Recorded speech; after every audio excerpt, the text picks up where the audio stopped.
Sweeney. Dwayne Sweeney.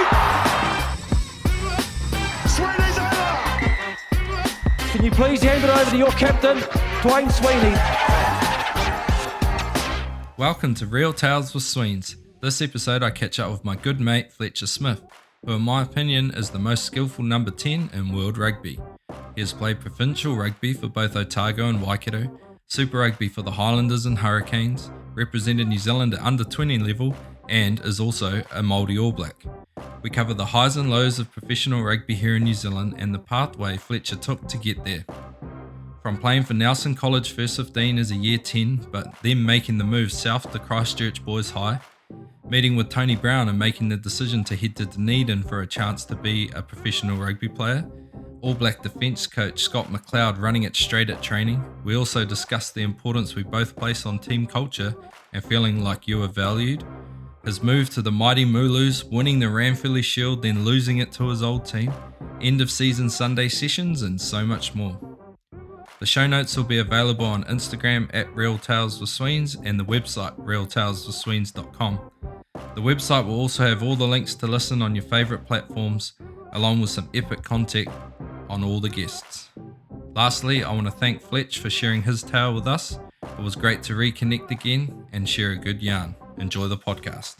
Cool, so I'm just sitting here in my Raglan Roast studio on Te Rapa Strait, and I'm joined by Fletcher Smith. G'day Fletch. How are you, mate? Yeah, good mate. Thanks very much for coming on, making your time available. No worries. Thank you for having me. Yeah, busy time of year for you with the Mitre 10 Cup, but we'll get more into that as we go. And yeah, been lucky enough that Good George have shared some of their delicious goodies with you. You got a bottle of gin there and the Raglan Roast Coffee IPA. Yeah, it looks unreal actually. Yeah, so you have to, we won't tuck into that because it's only 9:43 in the morning and it's not a Sunday.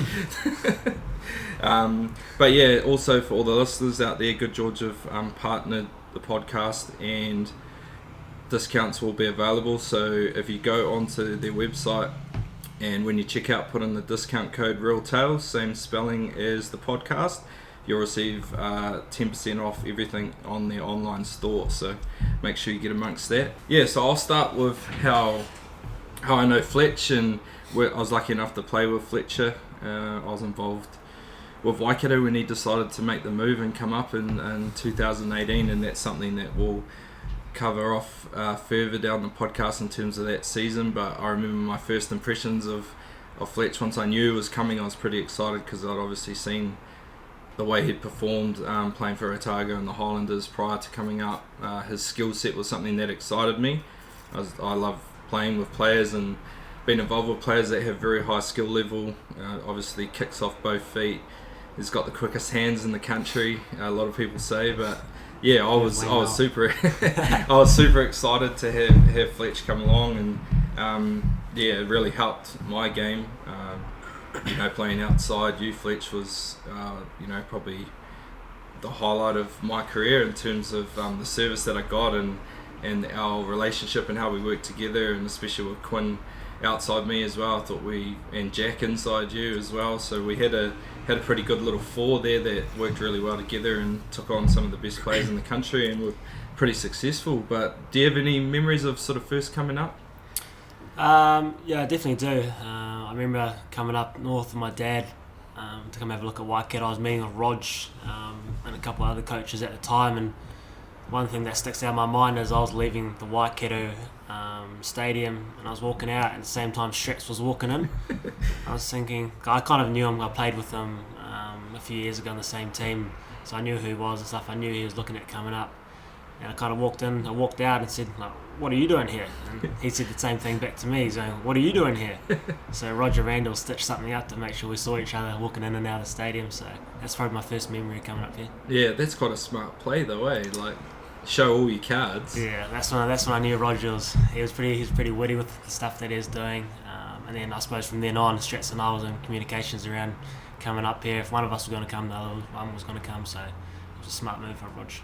Yeah, and Rogers someone we'll talk about too further down, because he, for me, he's one of the best coaches going around at the moment, and I was lucky enough to have played with him also, so it's awesome to, I suppose, share that player-to-player relationship and then move into a player-coach. But I just find that he really empowered us as a backline to just take the reins, really, and play what we 100%. see. We just had so much confidence, and we never played with any fear. And I think that was a big key to the reason we were so successful. Yeah, 100%. I'll probably touch on it later, but just around, they just don't have to worry about consequences. Yeah. As a rugby player, that's exactly what you want, and then just worry about that stuff later in the review. Yeah. So yeah, that was unbelievable. Yeah, no, it was pretty cool. I do want to go back to the start a little bit, in terms, you grew up in Nelson, and do you have any real good memories through your sort of Nelson College days? I hear there's a pretty good one from when you were year 10. Yeah, I suppose like at the start, I was pretty lucky at Nelson College because both my brothers were there. So I was year 9, my brother was year 11, and my older brother was year 13. So it was actually a pretty cool time because we got to play a few sports together, like touch and things like that. So Cool. I was on the wing catching long balls for my brother, Yeah. which was pretty awesome. Do they still play? Yeah, my brother's over in Australia and Singapore. So my brother dabbles in a bit of rugby over in Australia, but my other brother's a physio in Singapore, so he is a physio for one of the teams over there. Oh, cool. Yeah, so still involved with it. Yep.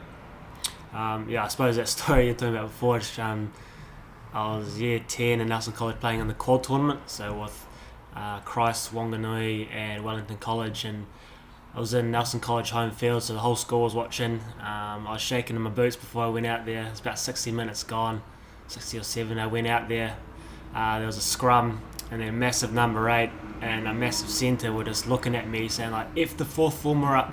So I was just thinking, oh my god.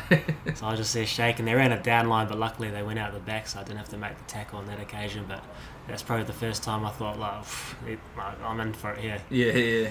So Have you always been because you're not the biggest fella, have you always been sort of on the smaller side? Yep, I definitely have. I don't know, I've taken all the supplements I can to get bigger. I always have. I suppose at the same time, you just got to find ways to try and be a little bit different, whether it's try and work on your speed or your skill level.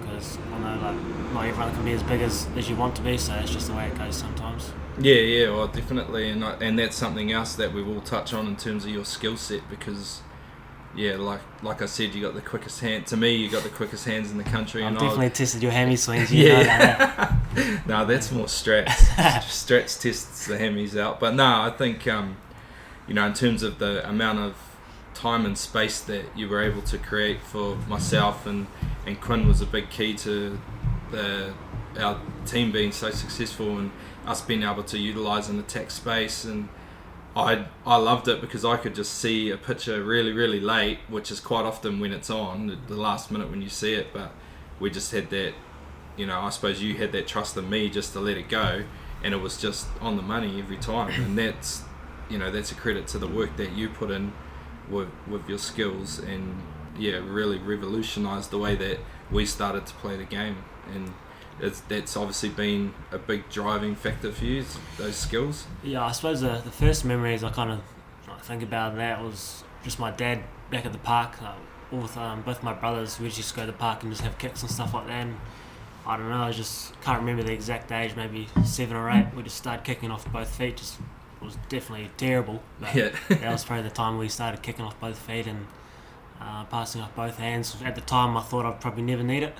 But I suppose as time gone on, I've loved being able to give it a crack at times. Yeah. Well, and the other real thing that I find interesting is when you kick for touch. Like, you must be... I don't know if there's another player in world rugby that on one side of the field kicks to touch with one foot, and then on the other side of the field kicks with the other foot. Like, that's... A lot of people can kick off both feet, but they still have a preferred natural foot, which is, for you, is obviously your right, because you goal kick with your right. But when you don't even hesitate when you're on the field to just drop it on the left from a penalty when you've got time to set up. Yeah, honestly, I don't know why I do. I probably shouldn't. At times it takes away a bit of angle, but I'm not sure. Just sometimes, depending on the angle that I have, one foot might give me a better shot to getting a bit closer to the try line. So I just try to get as much distance as I can, and I definitely miss touch quite often, like I did in the weekend. But I suppose give it a nudge and hopefully get the forwards on a good platform down there.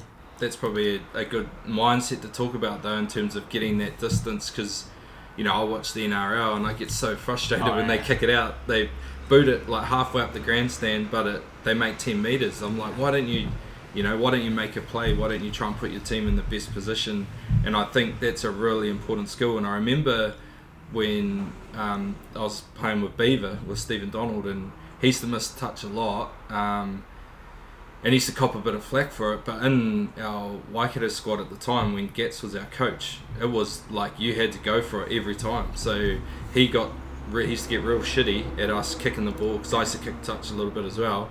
If we kicked it halfway up the grandstand, we got an earful for it, because it's like, what are you wasted all that distance for? Like, I'd rather you miss touch 3 or 4 times a game, but you're going for it every time, than miss it. Kick it out every time and we only make 10 metres. So it was a good mindset for us that we had the freedom from a coach to be able to go for it. We all chased every time Beaver kicked it. I remember some funny full chase line. Yeah, full chase line ready. But I remember one day, I can't remember who we were playing. It was at the stadium here though in Hamilton, and he was kicking a touch, and he looked across at me. I was playing second 5, and we were always pretty close together. We got a penalty and he was walking in to get the ball, turns around and goes, "Sweens, make sure you chase this one." I got no idea where it's going. Sure enough, he sprayed it down the middle, but we put a real good chase line on, forced a turnover, and ended up scoring from it. So it's amazing what a good chase does. Yeah. Definitely. Sometimes I'm there and Tomo's asking what the line-out call is, and I'm saying, "Look, mate, I don't know where it's going to go, but I'm going for it." Yeah. And sometimes I get it, sometimes I don't. So it's just the way it goes. That's a good mindset to have though, eh? Like when you're out there, you don't want to. We spoke about what Rog did for us, and that sort of mindset we got in. We didn't play with fear, and we didn't care about consequences. We were out there and we were pushing ourselves to be better. Yeah, 100%. I suppose like that kind of point of view, when the coaches actually wanting you to try get as much distance as you can off those kicks, it gives you a bit of confidence to go for it. And if you miss it, you miss it, but the next time you give it another crack, and hopefully you get it there. And I think it just makes a massive difference if you can get it 5 metres out from the try line compared to 25. Your team's on the attacking foot straight away. So I don't know, just rugby these days comes down to those little things, I suppose, which I'm sure you're aware of around that kind of stuff, and those little things make the difference, I think. Yeah, definitely. You mentioned there you went to Nelson Boys College, which is a strong rugby school and has been for quite a while, and would have been while you were at school too. Yep, had some pretty awesome players. My time over at school, we had James Lowe. He was running around fullback, so he was carving up with the big left foot. Yeah, left foot. Yeah, I remember one season he came back with just his quads were. He hit the gym all summer. The quads were massive. And he was just pumping it at most of the field, so he was a real weapon. Mitchell Scott was there, so heaps of speed. Dave Havili came. A lot of players came in their year 12 and 13 from other schools. Mitchell Drummond was around, Mitchell Hunt, so they had a lot of good players. Nelson College was probably the real powerhouse of rugby, I suppose, at the top of the South Island. So a lot of players would come to the school to give rugby a bit of a crack. Oh yeah, nice. But you went to Christchurch Boys, and was that your last year or last 2 years? Last 2 years, yeah. My dad got a job involved with the tactics netball team in Christchurch, and I don't really know. I just, in a way, I get sick of Nelson a little bit. I've been there all my life growing up, so just about a bit of a change, and ended up going to Christchurch with my dad. And Christchurch Boys wasn't my first pick actually. Like I looked at Stack. That's a co-ed school, They said no because Richie Moanga was there, which is probably fair enough. I looked at Christ College as well, but I remember me and my dad were having an interview with the headmaster or someone with rugby, and they kept calling us sir. And then my dad walked out, we looked at each other, we're just like, nah, this school's not for us. So then ended up going to Christchurch Boys. Like I was always interested in going to Christchurch Boys, but I just had a look at a couple of schools there. But I'm really happy that in the end I went there. Yeah, definitely. Because it's got the nickname the Factory. It just produces good players. Do you put that down to just the fact that it has a name, so good players want to go there? But you're saying that that wasn't your first choice. But is that why they are so good, or does the school do something there? Do they develop players differently? Good question. Like, they don't really give scholarships and stuff like that, so the best talent doesn't go there. But I'm not sure, just the way they do it, I suppose. Like at year 9 and 10, they've got pretty good under 15 A teams, I think they call it. So they've always been a bit of a powerhouse in age group footy, and those guys just progress up. I'm not exactly sure really, but I suppose like you said before, that with the whole history behind Christchurch Boys, players are probably more likely to go there in year 9 and try and crack it there. So, yeah, I'm not too sure really. So you mentioned some of the players you played with there through Nelson College, which, you know, all those names there are all playing Super Rugby, a couple of All Blacks mentioned. What about at Christchurch Boys in your time there? Yeah, I was pretty lucky. We had a pretty strong team over the last couple of years. We were there. We didn't make it all the way because Otago Boys knocked us off. They were a pretty strong team in year 13. Who was in that Otago team? They had guys like Josh Renton, Josh Dixon, Troy Callender. Who was around. Sean Connor, which is a really good player. He's over in Australia now playing. But at Christchurch Boys, we had guys like Jeff Cridge, which we didn't really have to lift the line out because he was just massive. And Anton Leonard-Brown was at 12, so lucky enough to play with him through school, which was really good. Hugo Nankerville and Stevie Miso, who were in the Waikato team as well. So there's a few guys that have kicked on. Oh, nice. Yeah. And you can't really mention Christchurch Boys without talking about the Christ College rivalry. Like, it's pretty crazy because, you know, like up here, for me, when I went through high school, Hamilton Boys and St. Paul's were the two strong schools here, and we had a big rivalry, and those were always big games. It's got a bit too lopsided now because pretty much Hamilton Boys, like, everybody goes there, and the talent's not really spread out. Where back then, when I was at school, it was the other way around. Like, St. Paul's was a private school, so they gave out the scholarships. So I remember my first game for the first 15 was against St. Paul's, and they'd taken our star player from the year before who had made New Zealand schools as a year 12 or 6 former. He'd gone across to St. Paul's for his last year, so he was, you know, the New Zealand secondary school centre, and he was a beast, and I had to mark him in my first game as like a 15-year-old. I wasn't quite 16 yet, I was year 11, but that was what happened. Like, we lost a couple of our best players from our first 15 went down the road to a private school, where now it's like the other way around. Like, everybody goes to Hamilton Boys High around here, and it's made school rugby a little bit shit in the Waikato because it's just one school. They can't even play in the local competition. Like, their third 15 and fourth 15 play against the other first 15s and win comfortably. It's not really, it's not creating a good environment. A lot of kids aren't, you know, the talent's not spread, so the other kids I feel were dropping out.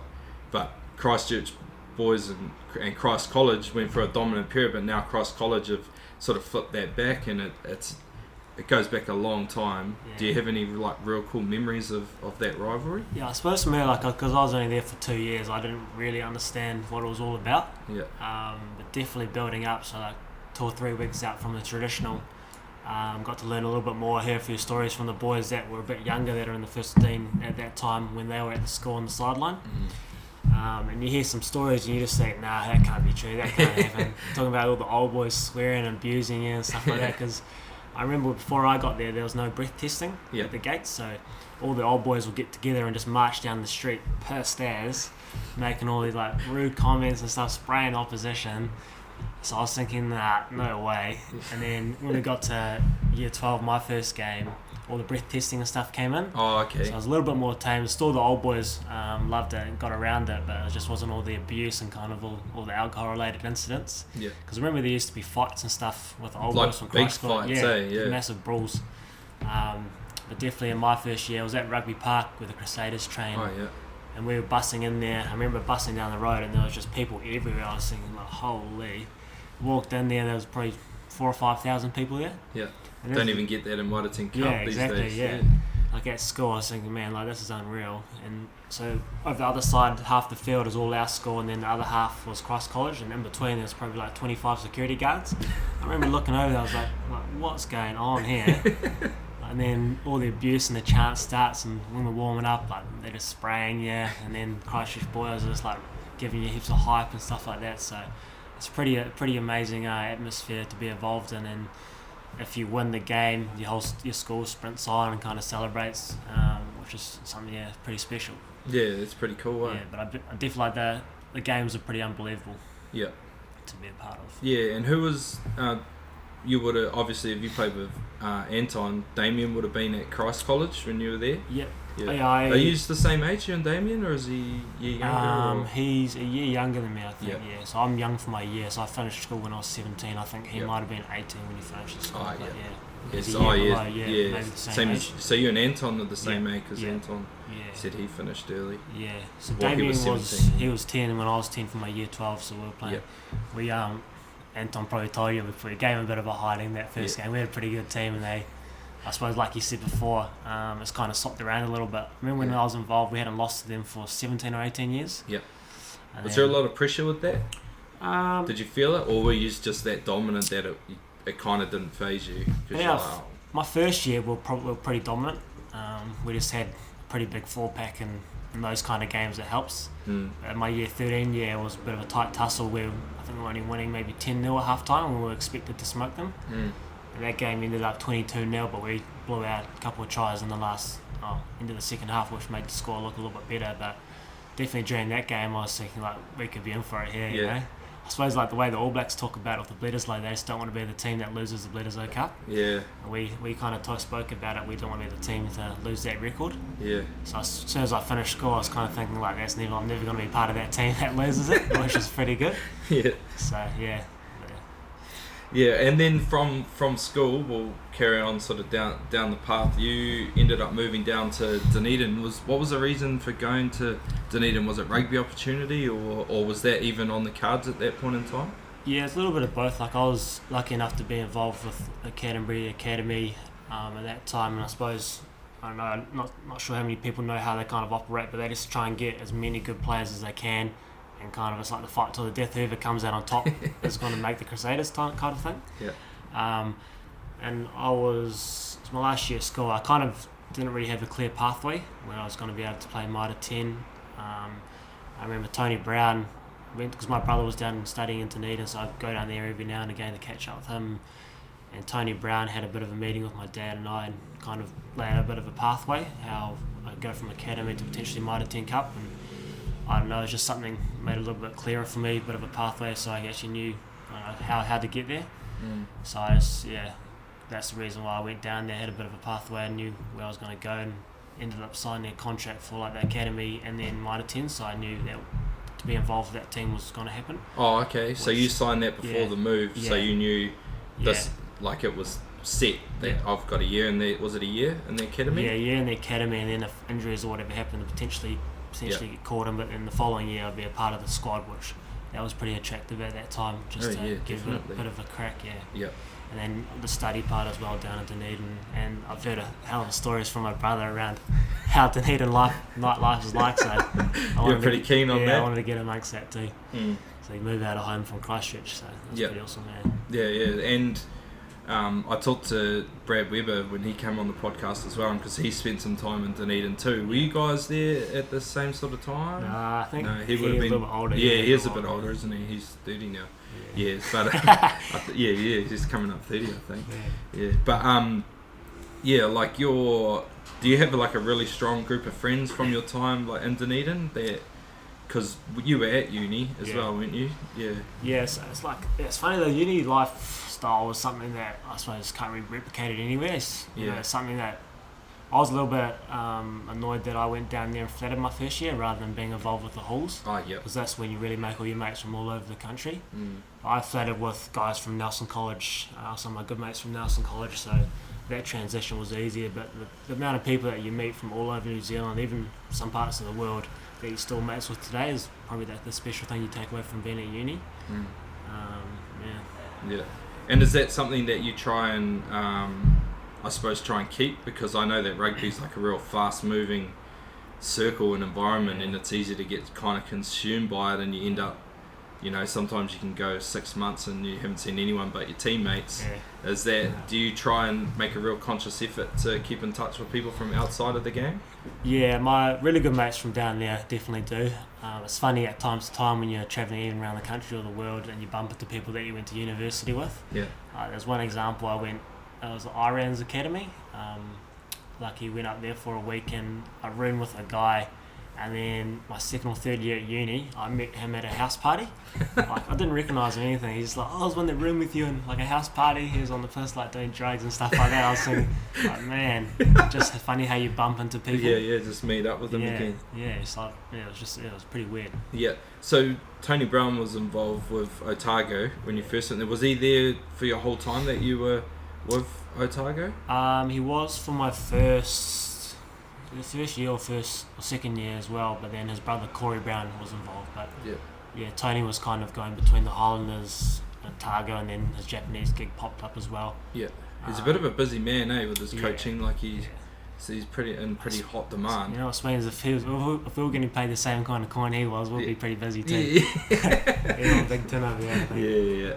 Is it what was he like as a coach? Because I got to play with him last week, against him last weekend in the Pack the Park game down in Invercargill. Yeah. He's still got it too. Like a lot of those guys still got it. Like I had Brendan Laney in my team, old Chainsaw, and he's, like twice the size of what he was when he played, but he played the whole game, still carving up, chip and chase. Yeah, like training, Class he's still banging off his left foot, right foot. It's funny, like Scott McLeod, I remember we were playing one of the South African teams, and so we're expecting some big ball carriers coming down the 9-10 channel. I remember doing tackling practice with Matt Faddis. Yeah. So Stormy, Scott McLeod, he was saying, yeah, Faddis, run as hard as you can at me. I was thinking, like, geez, like, here we go. So Faddis was trying to butt me, and I had to try to hit him as hard as I could. Yeah. And after a few tackles, Stormy's like, righto, Faddis, we're going to do a few tackles with you. And Faddis kind of turns around and looks over, tries to pick out a player, and Stormy's like, nah mate, you're tackling me. So like Stormy's running out smoking into Faddis. I think Stormy was probably still like 110 clicks, like still pretty solid. Yeah. So like those kind of coaches that come back and get involved with the team, you get a lot of respect for those guys, because they've finished their trade, but they're still smacking into bodies and kicking around and trying to help the boys get better. Yeah, that's good. That's good to see that Stormy's still doing that, because he was doing that for Waikato when I had him. In 2009 was his first year back involved with us, I think, and he was our backs coach for 9 and 10 before I went overseas. He used to do that, like tackling practice for the midfielders was Stormy, and I remember he'd get like me and Callum Bruce in the warm up room at the stadium there, and he'd chuck the pads on and just steamroll us. Speaking of coaches doing that, actually, like it was the first or second week this Mitre 10 Cup, and Ross Fletcher was on the bag. Do you hear about this? No. Ross, I want to. We're warming up, so we're about 5 minutes away from kickoff. And we're doing like a bit of a channel drill, so you draw and pass, and you hit the last pad and you clean out. I was running down there, and like I don't want to have to be the last ball carrier, because you're running into the biggest forwards and trying to smoke it. So I normally tip it off to the big boys and just all be clean. I ended up running it, straight at Floss. So I ran out Floss. I was saying, he's not gonna try to put a hit on me. I just ran it. All of a sudden, I'm on my back. And Floss has absolutely laid me out. Next guy's coming through, he's kneed me in the back of the head. I'm just thinking, oh my, like the game hasn't even started yet, and I'm taking head knocks on the deck. I was like, honestly in the red, I was so pissed. And then Anton came through the next way and tried to smoke Ross Felipe, because he was in the red after it too. Yeah. Floss couldn't believe how much he smoked me, because I just ran in there probably half-hearted. He'd be twice your size nearly though. He's a big man now. 140 Flosses. Yeah, he would be, he smoked me. I was so pissed out. Till this day, I'm just like, I'm going to try to get him back at some stage. It had to be a cheap shot. Yeah, you're a good man at holding on to grudges. Yeah, you know about that, Yeah, I know about that. I kind of lost my train of thought there, but that's alright. I can't remember what we were talking about. No, what were we talking about? We were talking about Tony Brown, Stormy and the Highlanders and that. Yeah, I suppose with your time with the Highlanders, like I was actually really surprised that I guess you were kind of available on the market really for when you made the move. Was that were you just like, I need more of an opportunity, we need more of a role in the team? Because it was you and Josh Ioane were both at Otago at the time, Yeah, in the Highlanders. Yeah, like I'd been there for 3 years and been in Dunedin for 4.5. Yeah. So like I suppose in a way my rugby career was at a bit of a standstill. Like I don't feel like I was improving too much, just because I don't know exactly why, but I just felt like if I stayed in Otago, I'd kind of, I don't know, not be enjoying my rugby as much. And towards the back end of Otago, I probably wasn't doing that as much. I just sort of need a bit of a change, and one day Rog messaged me on Facebook. I was saying, like, who's Roger Randall? Yeah. And then messaged him there. Do you YouTube him? Yeah, I do. Roger Randall, waging one. Yeah. And then ended up having a few phone calls with him, and then when I was up there, when I saw Strats here, I suppose that's probably how it started. Well, Rog, it doesn't surprise me that Rog got in touch with you, because Rog is a very deep thinker of the game, and he knows exactly how he wants his team to play it.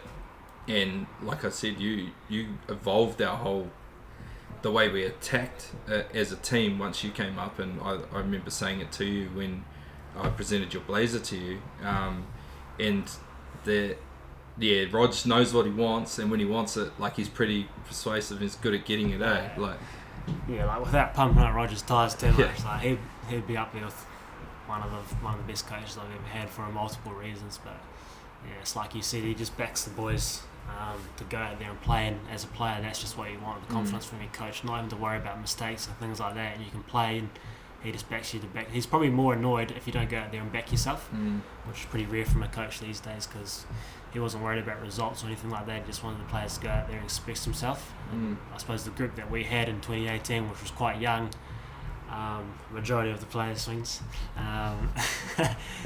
that we go out there, myself excluded. we just go out there and just play, and I suppose that's probably what I really look at our success from 2018 was about. Yeah, that's such a key thing though, is just being able to, like I mentioned it earlier, just play without fear. Like, you have to, if you want to be good, you've got to back yourself, and you can't hesitate in the game of rugby, because things happen too quickly. As soon as you hesitate, the chance is gone. 100%. I suppose an example, I remember like looking at moves with you, like we look at moves and we think, I don't actually know if this is going to work, but it looks razzly, and we just run it. It's just something different, just creates a bit of an edge and excitement with the backs, and especially around moves.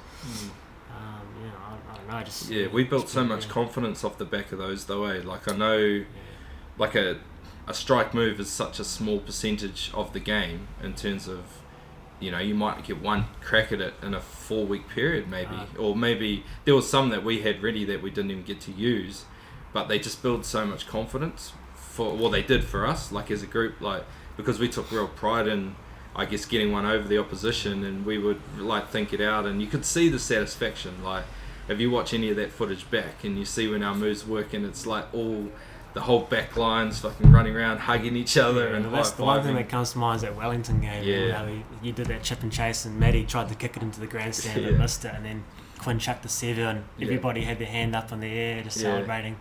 I know, just one of those little things that you're pretty excited if something like that comes off. And like you said, we have some pretty good talent in the back line with our 12-13 and our wingers who are pretty skillful, that we can run those kind of moves. No, we had an awesome group. It was so enjoyable that time. I do want to talk about so you had a couple of games in New Zealand 20s. Was that did you get to go to the World Cup, or did you do the? No, I made the Oceania team that went to the Gold Coast, and competed with Japan, Fiji, and I think Australia. I didn't end up making the World Cup squad. What was your sort of vintage that came through that 20s year? Like, was Anton? It was a hell of a team. Was that the team that played in New Zealand? Nah. I was a little bit. It was in Italy, I think. I think our loose forwards was. Was Burnsy in that team? Adam Burns? Nah. I think 15. He's a bit older, I think. 15 or 16. We had Kiriwani, Blake Gibson, and someone else in our loose forward trio. So we had a pretty stacked trio. We had Vince Usso, Anton, Teddy Black, guys like that, which was a pretty stacked team. And guys like Wes Goosen, I remember he missed out, and now he's a bit of a superstar with the Hurricanes. So it's funny how, I suppose, guys like that miss out in 20s age group and go to kick on, and Wes is carving up super. Just one example. Well, I remember my time, I was New Zealand Colts back then. It was 19 and Colts when I came through, and I remember like the team that we had, we had like Ben Franks, Isaac Ross, Jeremy Thrush, a young Kieran Reid. He was a year young, but he made it. Kieran Reid, Liam Messam, Jose Gear, Andy Ellis, Richard Kahui. But it was a stacked team. But it was real funny because at the time we thought we were shit. So the team that had gone the year prior had been like, they were all like Super Rugby players, like Piti Wepu, Stephen Donald, Luke McAllister, Glenn Horden, Jerome Kaino. and they were all playing Super Rugby. Ben Artinga, like. So for us, that next year, we went and we were like looking around the bus like, oh my god, we suck. Like Liam was a superstar at that time because he played sevens. I think Jose might have made the Hurricanes the next year from that. But yeah, we weren't. Yeah, we were looking around. I remember sitting. Andy Ellis was my roommate, and we were actually talking about this the other day in the Pack the Park because we got to play together again for the first time since then, and we were chatting about that time, and we were just sitting on the bus, and I remember looking around, we're like, we're going to be that team that everyone's like, oh my god, who was in that Colts team? But then you look, hindsight, and then you look back now, you're like, whoa, that team was stacked like superstars. And I remember we were all sitting there, and it was a thing that I don't know if other teams did it, but it was like you're trying to pick the next All Black out of the group, like who's going to be the All Black out of this group that's going to make it, or they're going to be the first one to crack it. And it was Liam. Everyone thought Liam or Jose was going to be it, and it was Andy. Andy made it the next year, I think. Yeah, he went straight in the Crusaders, and then ended up being an All Black. And I remember even my dad was sort of thinking at the time, he was like, because Andy just kind of exploded from there. He just got better and better. I suppose he was in a very good team with Canterbury and the Crusaders at the time, but.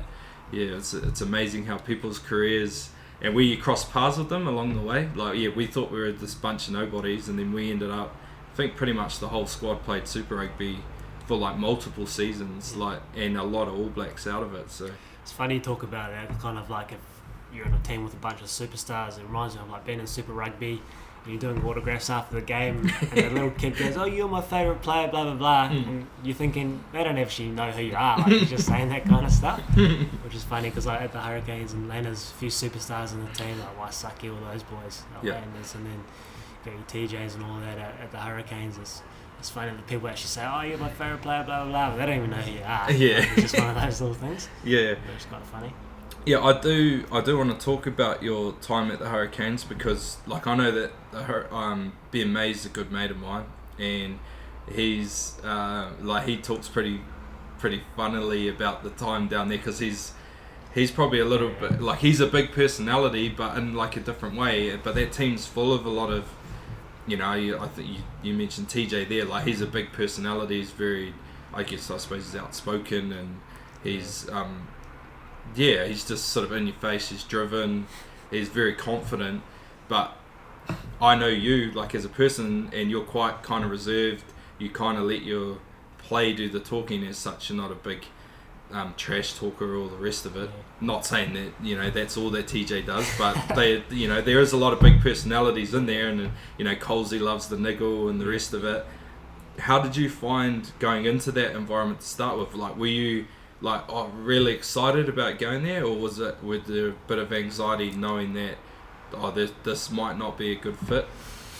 Yeah, I suppose there's a little bit of the unknown. Yeah. There's a couple like good points you brought up around that. I suppose touching on Ben May at the start, he's one of the funniest guys I've ever met. Some of the stuff that he would just pipe up and say, I'm just thinking, there's no way I'd say that. Yeah. He always just goes, I don't care. I'm not like, I'm 37, I'm finished soon. I don't have to impress anyone. Yeah. Honestly, I wish I could say that kind of stuff.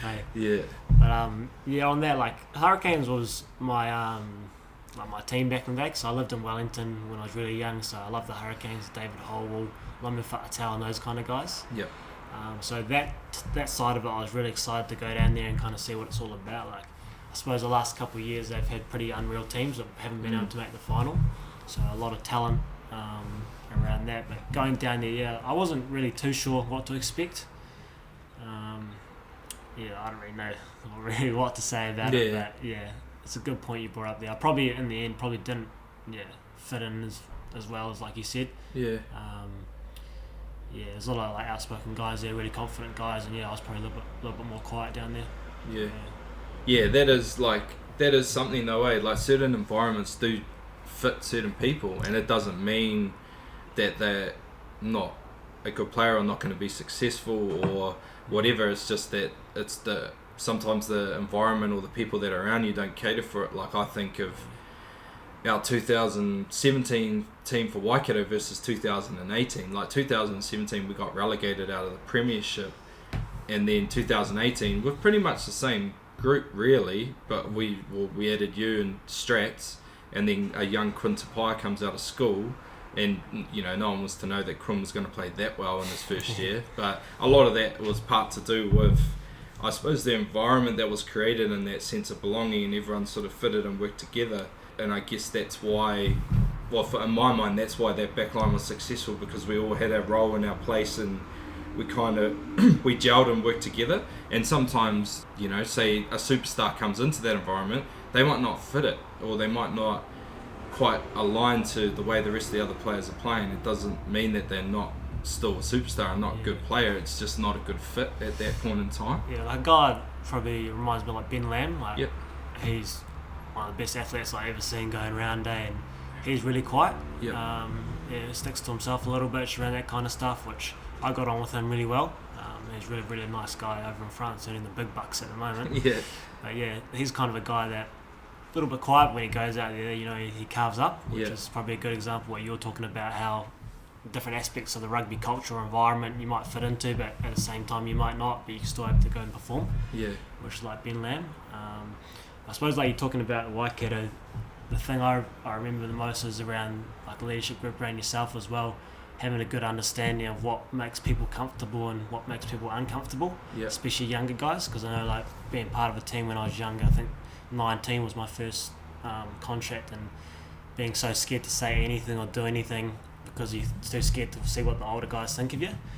I remember coming here to Waikato, it was just like everybody was able to speak, give their opinion on stuff. No one was worried about what an older guy was going to think. Yeah. Just little things like that, I reckon, makes a massive difference, when you can get everybody in the team to feel like their opinion's valued. It just makes the culture so much better, I reckon. Yeah, and that stuff takes time. Like I remember, I was talking to Marie about it, like my wife.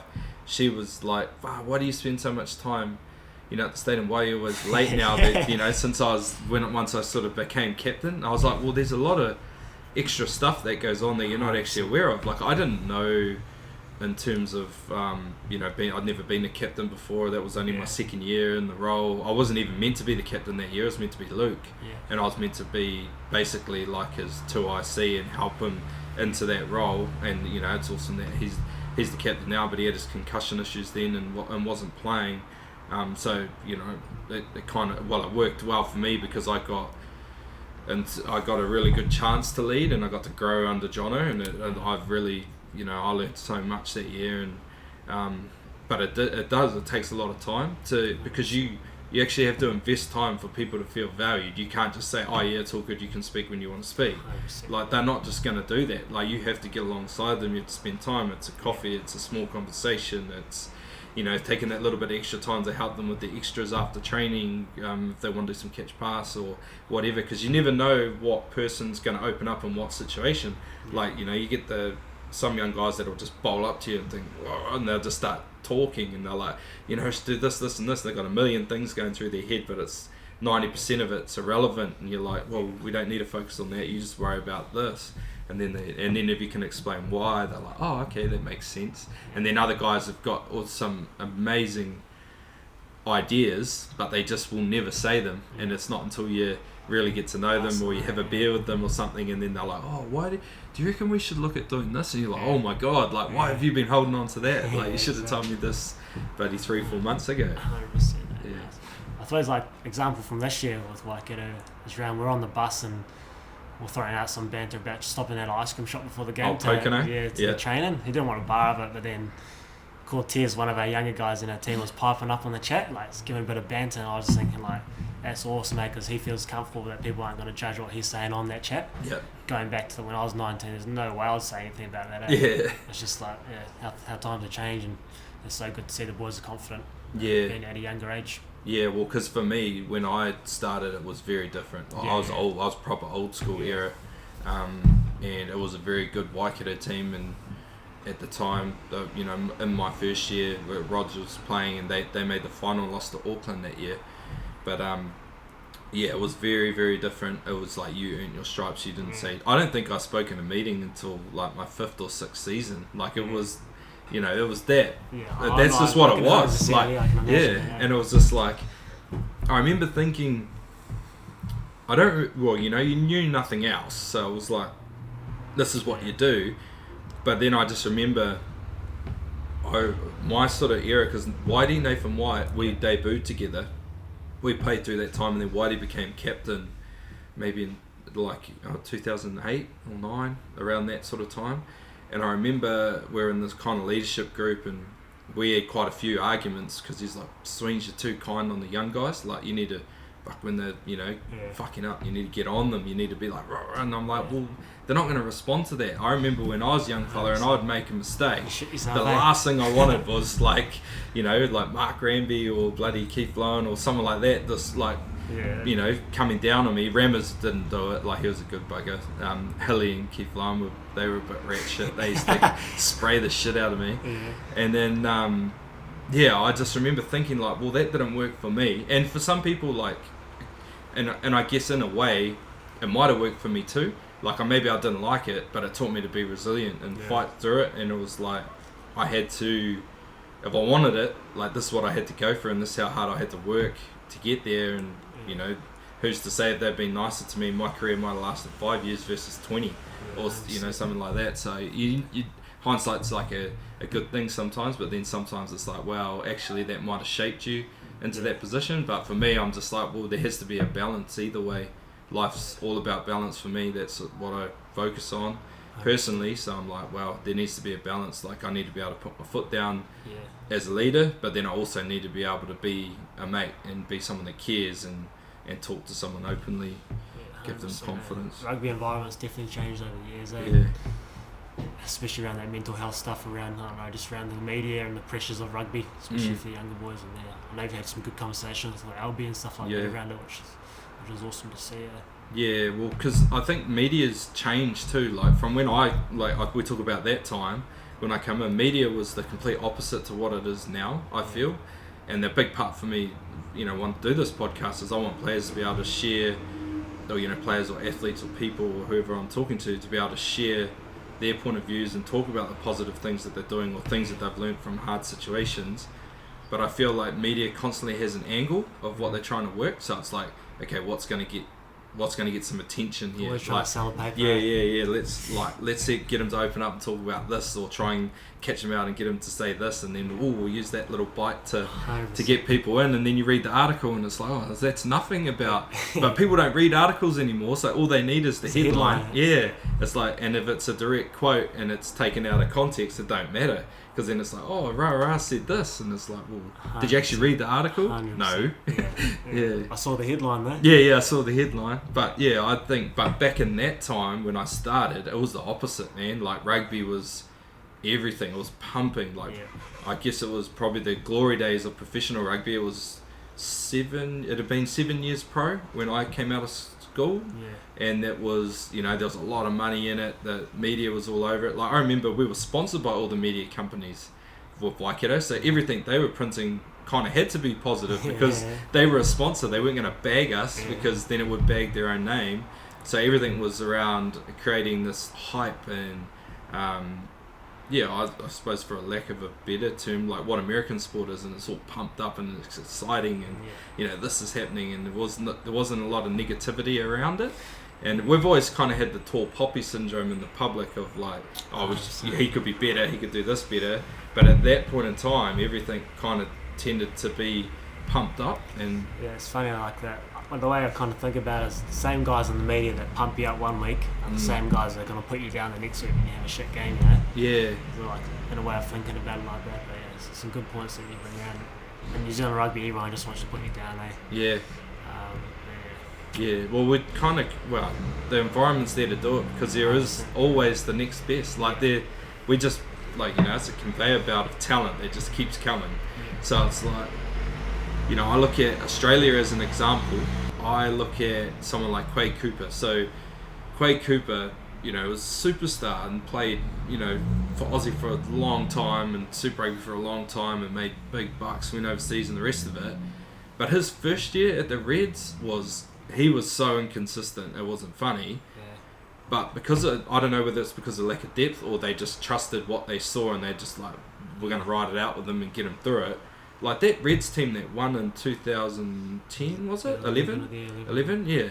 They were so good, and that team was the same team that started when I started in 2007. Was my first year, and Quaid and all that were in that same induction. Wilginia, they were like rubbish, but then by 2011 they could beat. They beat everyone, and they were Rasley. Like, they were so good, and they played with confidence. But I feel like in New Zealand, like, Quaid probably would have got chewed up and spat out because they would have gone, too inconsistent, get the next one in. 100%. And then he might not have been, and I don't know whether it's because of depth or the fact that they just trust what they see and they invest in their player, and then they're like, okay, we're going to ride this out with you because at the end of the day, we're investing this time and effort and money into you. We want you to be as good as you can be. We're here, it's kind of was a little bit sport for sport for choice. It's like you could easily just go grab the next kid. So much focus on like rugby in New Zealand compared to Australia. The competitors with the AFL and the NRL, like, they generate a lot of attention, so rugby doesn't get as much over there. I suppose over here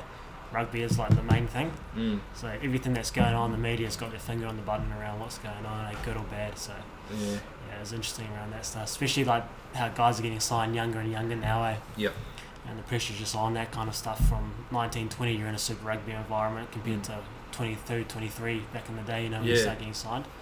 Yeah. So I suppose it's like you're talking about before, how there's so much talent that unions just want to sign those guys up straight away so they can't leave. But whether they're ready or not, like you don't know. That's hopefully those guys are. Yeah. Well, that's the thing. That's like it might seem like we're setting them up to succeed, but we're probably setting them up to fail in a lot of ways because they haven't had any life experience yet. It's a lot of pressure. Like we've talked about just there in terms of the media and with the angles and the pumping up, and then the next week you have a poor game and they're all over you. Like, we're asking kids to deal with that. Like, it's pretty hard. And we talk about mental health as a big thing now. We can put all this support network around them, but they're still young. They're still developing. Like, doesn't matter who's there to talk to them. You don't feel confident to talk to people at 18, 19. You're awkward as all shit. Especially when, like, the social media is it's bad, Like, especially when those kind of boys get on there and see comments coming out, this guy's shit, he's shit, kind of thing. I don't know. I reckon personal.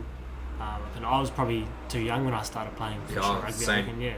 I was 19 and I started lucky enough to start my first 3 or 4 games, and I remember going in there trying to tell 28, 29-year-olds what to do when I was 19 and first 5. Like, I was just probably out of my depth a little bit, and at the same time, like, the guys that are in my position, they didn't help me out either, if anything. I don't know, I suppose I was probably a little bit too young, rather than if I went in there and just learned off a couple of guys for a couple of years and got a bit of an understanding how things worked. But I suppose, these days just boys are getting younger and younger and getting signed, so... Yeah, well, it's interesting, because now they've got rid of all rugby under the age of 16, which I'm like, okay, but you're going to sign kids at 17 and they've never had to fight to make a team before. I'm like, it's kind of a bit backwards. Are they trying to just say, like, if you don't make that team, it's not kind of an issue thing? Like, is that what the point of view is? If you don't make 16s, they're worried about drop off. So what they're worried about is the fact that when kids go to high school, there's a drop off in players playing the game, and then same again when they leave school. So it's like, they're trying to keep numbers in the sport and keep kids playing, but there's just more options now. Like, there's a lot of other sports and kids who try other things, and rugby's not for everybody. 100%. Like, it's, for a long time we probably as a nation have played it because there was lack of other options. Now there's more options and more awareness and better coaching in different sports, and we're a multi-diverse sort of country in New Zealand, and people come from all over the world to live here, so they're going to bring their sport with them, I guess. 100%. And then they're going to start coaching it. Their kids are going to have friends, and they're going to get involved in that sport, and they're going to like it, and that's fine. But when you're asking kids to not fight for something, and then you go and give them basically the golden ticket the next year and say, all right, here you go, you're going to go, and now you have to deal with media, keyboard warriors, bloody crowds booing you when you drop the ball, and all this. It's like, oh shit, we're kind of, it's a bit scary. I I think yeah, that's a good point you bring up. I think New Zealand rugby's putting some good stuff in place around that kind of stuff, which is awesome to see. Like the earlier get onto young kids about that kind of stuff is just the better. Put them in good stead. Yeah, exactly. No, that's cool. So growing up, did you play like a whole heap of sports? Because for me, I look at you in your skill set, which was spoken about, and how I guess talented you are, and you obviously worked hard at that. But did you pick up a lot of other skills through other sports? Because I know for me, like catching is, like you said, you've tested my hammies a few times, but catching's like... I've heard about it too from you. Yeah. Yeah, well, you nearly ended my career a couple of years short, man. But like catching's always been something that I've really prided myself on. I've always had pretty good hands, except for my Super Rugby debut. I fucking shock it. But and I reckon that's down to cricket, because I played cricket when I was younger, and I was just, I loved it, and I loved fielding because I couldn't bowl, so I was, wicket keep the bit, and then I loved fielding. I loved getting in close and reactions and stuff. Yeah. Did you learn a lot of other skills from sports growing up? Yeah, I suppose the big one was soccer. Like I played that before rugby when, I don't know, 4, 5, 6 or whatever. Yeah. That's probably where, I suppose without actually knowing, you start kicking off both feet just because you have to when you're younger. Yeah. Which is probably a big part of it. Between that and my dad and my mum helping me kick at the park and stuff, those were probably the main things where I learnt, I suppose, kicking. Then I was big on basketball. I was never very good because I wasn't very tall. I tried to be a bit niggly around that kind of stuff, get fouled off. And then big on softball when I was younger. So my brothers used to play on t-ball and stuff like that. So I always tried to be a bit of a pitcher, throw some fast balls on there, but they'd be all over the show. And then you get onto... Did you pitch with both hands, like you kick with both feet? My left hand's not very good. It's all over the show. And then, I suppose batting and stuff like that. Just, I suppose, like nowadays, rugby dominates so much of your life from a younger age. You can't really play too many sports. Like when you're at school, it's either maybe a summer sport, maybe cricket, and then rugby. That's all you get to play. I tried to play as many sports as I could. So touch, I loved touch back in the day. Basketball, soccer, softball and things like that, just to get involved in many sports as I could. One thing I wish I did play a bit more was golf. Yep. Trying to get out there at the moment and just, I don't know, you just see the young kids on the course hitting it further, hitting it straighter. Yep. I just wish I got into that a bit younger, but it's something I really enjoy at the moment. Yeah, golf's a good sport, Like I really enjoy golf. I played a lot growing up. My grandma used to be she used to run the cafeteria at the golf course in Morrisville, so after rugby on a Saturday she would normally be working, and what would happen is we'd play, and then mum and dad would drop us up there with the clubs and we'd have lunch. Grandma would make us lunch and then we'd just go out and just play the holes that you could see from the clubhouse. That was the rules. We could kind of stay there, and if any people were playing or coming up, then we'd just go and sit under a tree and wait till they'd gone through and it was a clear spot, and then we'd go out and hit balls and be on the putting green all day. That's where you make your money. Yeah. And there's I love the game of golf, and I think that's quite funny because I play a lot. Like a lot of rugby players do play it, just because love sport and get out there. And you see different types of people that go and play golf. You see a whole lot of frustration. James Tucker, a very good golfer. Yeah. But I'm like, dude, why do you even play, bro? Like, even when you're playing good, you don't look like you enjoy it. Yeah. But he's just so competitive, and he loves it.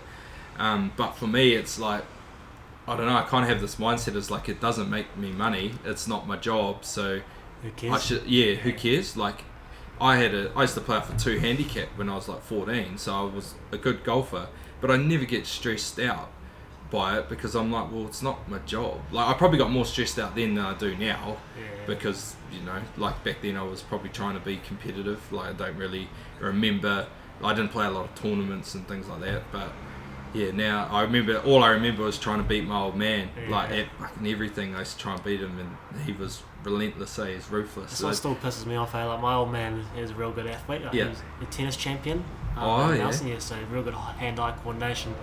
Like, even now, I go back in Christchurch and play games with my dad at golf and stuff like that. He still beats me. Like, still pisses me. He doesn't play for 12 months. I'm playing like 4 times a week. And he still beats me because he's just one of those guys. Yeah.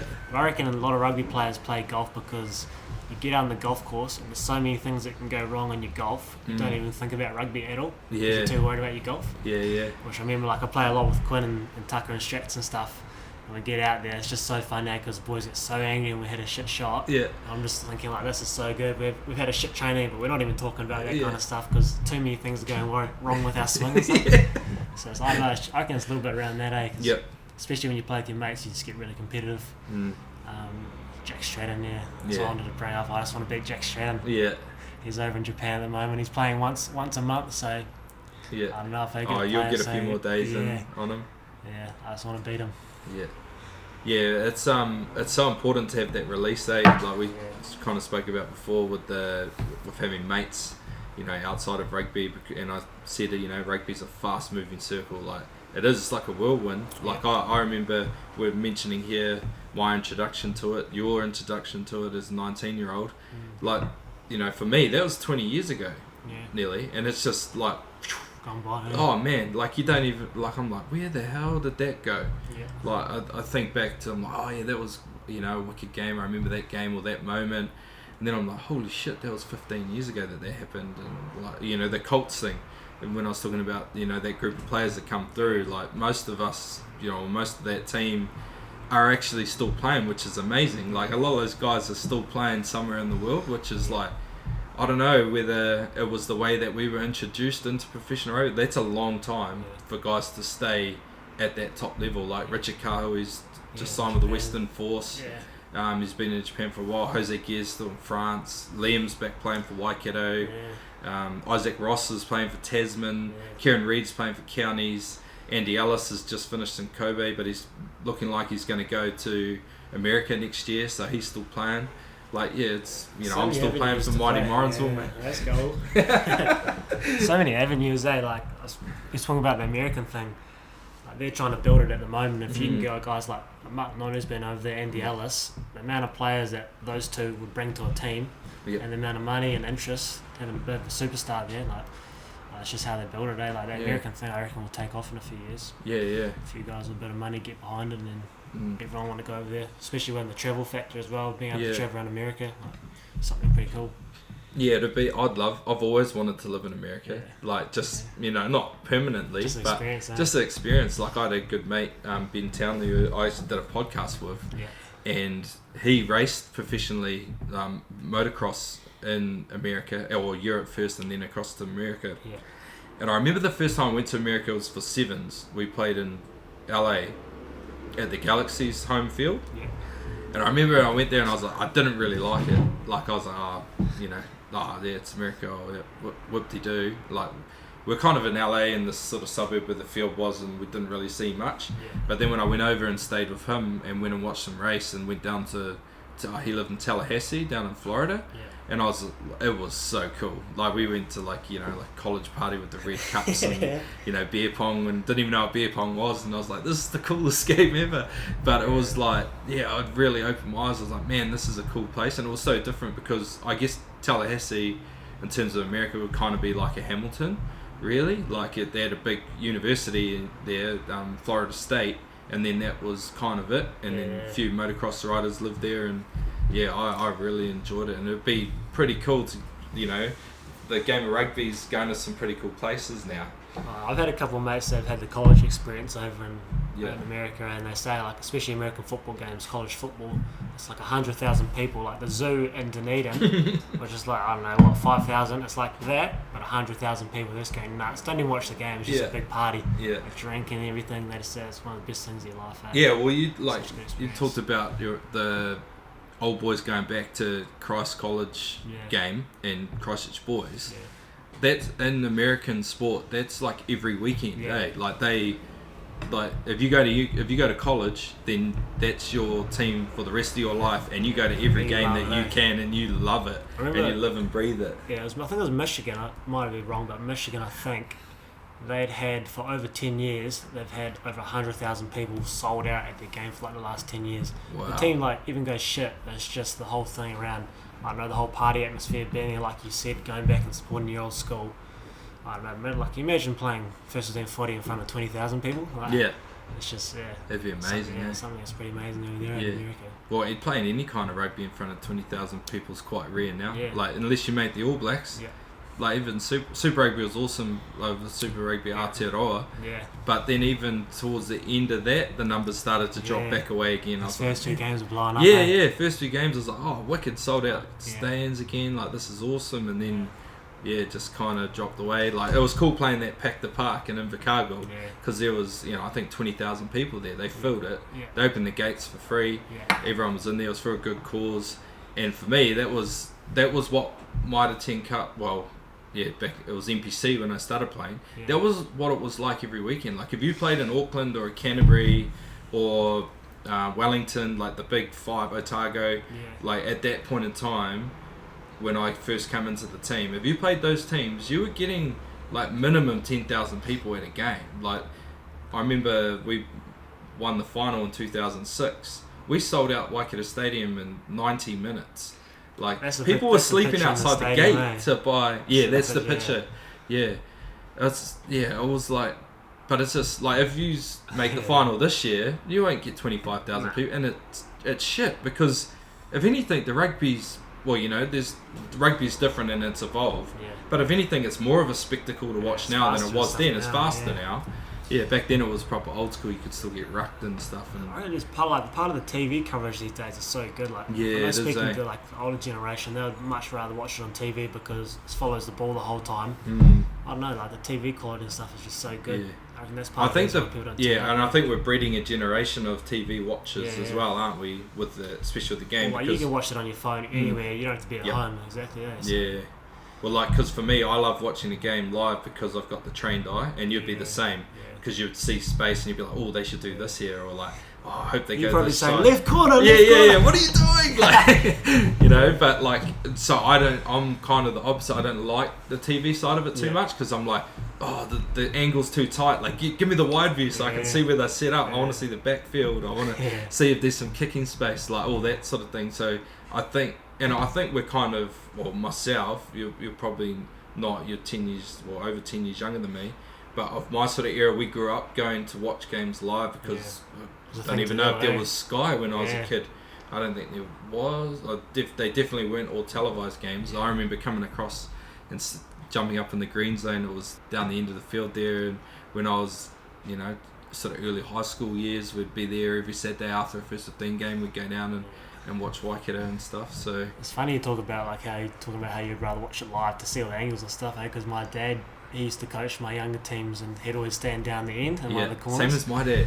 And my debut for Otago, I got him tickets right on halfway. Yeah. And he goes and stands right down the end. I was like, you're kidding. Like, I got you perfect tickets. And then my mum. So my mum sat there with my brother by himself. And then my dad's down in the corner just standing there, arms folded. I was like, come on, Dad. He wants to see the angles. My dad's exactly the same. I'm watching from the end there. They just see everything. Yeah. How cool would those new corporate boxes be at Waikato Stadium to watch a game though? Yeah. They're like right down the end of the field with the elevated view. It would be perfect for watching running lines and manipulation and space. My parents came up for the Harbour game, I think. Oh yeah. And Steve Mertens ended up getting them in the box, which was unreal. And they said my dad just loved it. Yeah, he was out on the balcony, he had a beer in his hand, just watching the game. Yeah. He was loving it. Oh, that's so cool. Well, we might as well jump into your move to Waikato now. We've touched on it like quite a bit, and I want to talk about the season as such because we didn't start well. So you made the move up, searching for opportunity. You would have been coming to play first 5. You got put at fullback as well, so that wouldn't have helped your personal mindset to start with. Because I remember just. I don't know, from early on I tried to get alongside you because I knew that I was really going to enjoy playing with you, and so I was in Rogers' ear a little bit, like when he's putting you at fullback, we should get Fletcher around at 10, he's Matty went well in pre-season. I was like, yeah, but Fletch, we don't want to piss him off, he only just got here. But yeah, like I remember talking to you like post-season, but what were you thinking after the first, because we dropped our first 3 games, so we're in the team. Well, you were there for the last 3 games of it, but we had the longest losing streak in Waikato history, which was 10 games. Yeah, and what were you thinking after round 3? Yeah, I suppose after round one, and I don't know who did we play round two. Well, round one or two, and Yeah. we ended up losing that game just, and then. Nehe Milner Scudder ran for like 280 metres in that game because we didn't practice our kick chase. I know, he just carved us up, and then we played Auckland third. That was my first start at 10. And we got pumped, and I was thinking this is my last game at 10 for the season. And then I know after that, it's because I lived with Strats when he was here. And I know if I'm honest, we're probably both thinking like, what are we doing? Like we've come up here and we suck. Like not a lot of the team, but like we suck too. Yeah. It's like we just couldn't get anything going. And then I know you've spoken about in your previous podcast about the Wellington game. All of a sudden, it just clicked. Do you feel I don't really know what happened between when we got pumped by Auckland and when we pumped Wellington? Yeah. I suppose we only had one training day and then we just played. Yeah, we did, didn't we? Yeah. So. Yeah, I suppose my honest feedback after that was I was thinking, well, I made a mistake coming here. Yeah, because it was like I kind of knew because we looked really good in big patches against Manawatu. Yeah. Like I felt that I was like, we're, this feels pretty good. But it was the same in 2017. Like our first 4 games, I was like, we beat Auckland, we like took Tasman to the wire. Maddie missed the conversion right on full time, I think, to draw it or maybe to win it. I can't remember. No, it was to draw, I think. So and then and Tasman were dominant at the time. Dave Harvilli was carving up. So, but then after that, we just couldn't win a game. Like we just. Yeah. And then the same, Manawatu 2018. Showed glimpses again, and then we played Harbour second. We were all over them. And then lost. I remember coming off maybe about 15 minutes to go. I remember coming off and then just watching it happen. I was like, nah, surely not. And then another try, and it was just like, oh my god, like how's this happening? Like we were just blowing them off the park. We scored that wicked try off our set move off the kick off. So I was like, we'll turn the momentum here away. And then then we go play Auckland and got smacked. Like, I remember that Harbour thing, like that move. Jono came to me during the week. He goes, "We're going to do this, and you're going to like pretty much hit it up like a league hit up through the middle of the 4-pack off the kickoff." And I said, "Like you're kidding? Like, I'm not doing that." Yeah, so he put Maddie there, eh? Maddie ended up doing. He went straight through. I couldn't believe it. Untouched. I was like, "Oh wow." There was a massive hole. I remember because I carried the first carry and I was on the ground. I remember placing it, knowing exactly what was going to happen. I was just looking up, watching, and I was like, "Oh my god, it's going to work!" And then the ball just comes back inside. Maddie's gone, and then Quinn finished it off. That might have been Quinn's first try for Waikato, I think. Yeah, I remember Jono gave me shit after the game. Yeah, he's like, should have run the line. Yeah, next time I say something, you do it. Yeah, but like talking about that, like we had, what I suppose turned it to that Wellington game. For me, it was Jono. Yeah. I remember. Do you remember the speech he gave us before that game? It was we were playing on a Wednesday night. Throwing some sea bombs out there. How no one's coming to watch us. Yeah. He goes, "I'd love to tell you boys that we've got a big crowd down there waiting for you, but no one's fucking coming to watch you. Yeah, I know. You've been shit. You can't win a game. Like, right, you need to find your own hype. Even confronting. Yeah, he's like, even your own family's not going to be there. Like, it's a shit cold night in Hamilton. Like, and I was just like, oh, he's not wrong though. Like he wasn't. We had 10 people there, I think. Yeah, it was. But shit, they got a show. The ones that turned up. Oh yeah. That night was.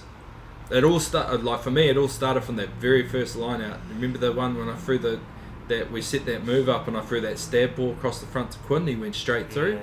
I was like, we've got the plan. We got the plan right. Yeah. Like you get that feeling. You're like, okay, we've practiced this stuff. Roger's very clever at reading a defense and how we're going to play. He does a lot of homework.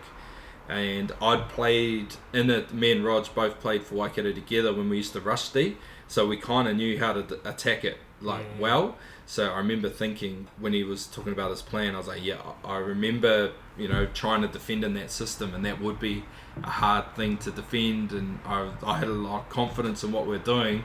It was just whether we could execute it or not. And I just remember that very first line out, got a wicked seed from Strats, which gave me the time to be able to get a real quick transfer to Quinn. He just went straight through. I think he almost tripped up over his own feet because he was so shocked, eh?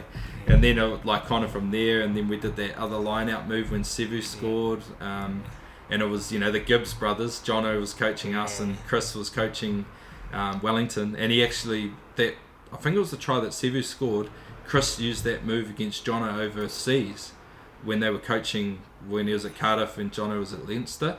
So Jono flipped it back on him and used it back against him, and Sevu scored. So I think he took some satisfaction out I of remember that. like before that team got named, we looked at the Wellington team and just thought like, Oh. thank God, half their superstars aren't coming. Yeah. 'Cause after we lost those first couple of games, and then Yeah. I remember at half time, well, end of the game might have been, we could hear Chris Gibbs spraying the Wellington team from the other change room. Mate. It's a fair distance too across the tunnel. A couple of doors closed. Yeah. We're just thinking we've got these boys, like Yeah. the coach is spraying them. Yeah. Johnny didn't say it, but he would have secretly loved it. Yeah, He oh, went up on his definitely. brother, yeah. Oh, you'd have to, wouldn't you? 100%. Yeah. And then what followed 4 days later, what's your memories of that? Like that Ranfurly Shield game against the Knack? Was that your first time having a crack at the Shield? Had you played for it before? I think I had one previously against Canterbury. Yep. Canterbury when we got pretty close, but it was a weird week because we just beat Wellington. We weren't sure if we like how we were going to go. Yeah. I remember listening to your other podcasts around how they were going to start, or like the Tom Jordan was meant to start at 10. the team that didn't play against Wellington. The main thing I remember is just around like John Gibbs' pre-game speech that day. Oh, yeah. How when that, so I think you spoke about it today in that circle, and he was just getting so hyped up that he wanted to play, Yeah.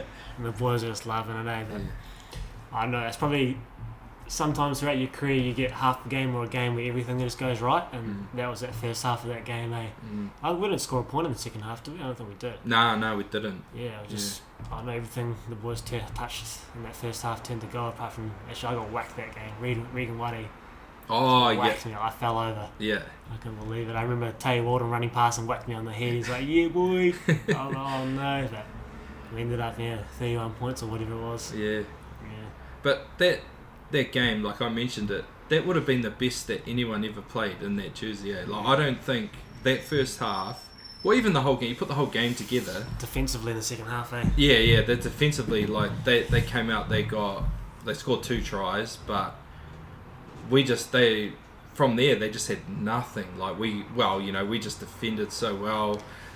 We didn't get a lot of opportunity with the ball after that, but that first half, Tucker picking that ball up off his laces and that quick transfer out the back, and Tyler taking off down that touchline, and then Geordie calling for it short side when it wasn't on, but we switch it back the other way, and I think Quinn ends up scoring on the far side, and Tucker gives that beautiful little ball again to Sevu, and then Maddie's ball over the top. Like there was just so much that happened in that game that, if one of those moments happened, we would be pumped off that game. But it was like constant, like these things that were, Burnsy had a blinder, and it's one of those. I think you've spoken about it as well, with that mentality of whether you've got the shield or you're challenging for it, you've got to go win it. Yeah. I think especially at half time, we were running off the pitch as like a bit of a group, and they were walking off with their head down a little bit. We were just thinking like, we've got these guys. Yeah. Like, straight from them, it's just little things, like little mental wins. I remember that running off, and Mitch Jacobson was beside me, and I remember running off, and I could see it, like they were all head down and not in a group, and we were all tight group running off, pumped, like sprinting off with that pumped up, and then Mitch is like, "Fuck yeah, boys, they don't want it, look at them." And I'm like, "Mitch, shut up."